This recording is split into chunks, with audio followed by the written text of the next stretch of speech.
E Vaticano ha rivelato a Luna un testamento que Papa Francisco atraja na Juni de ano 2022, nel quale è una instruzione toccante il lugar e la maniera in quale su intero mister guardo assim.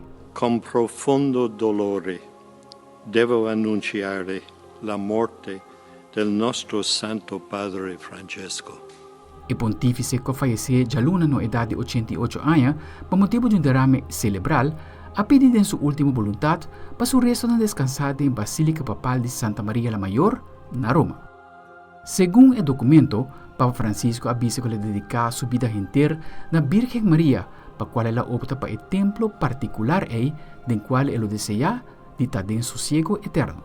Ella scrive in suo testamento: mi vida e mi ministerio sacerdotal e episcopal me confia sempre de mama de Nosso Senhor Maria Santíssimo. Mi desea con mi ultimo viaje terrenal culminado en santuario mariano aquí, na cual me estaba asistir en oración, na comienzamiento y na final de cada viaje apostólico, para encargar mi intención na Mama Inmaculada y agradecer por su cuidado maravilloso y materno.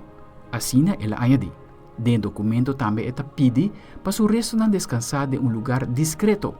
Ela escribe: e graf mesterta de entera, simple, sin decoración particular, y la única inscripción, Franciscus. Además, ella laga instrucción para el gasto de su entierro ser cubrí door de un benefactor que ella nombra de antemano.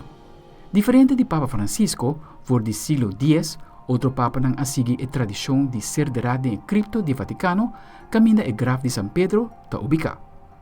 Aldrich Warlaman, Telenoticia.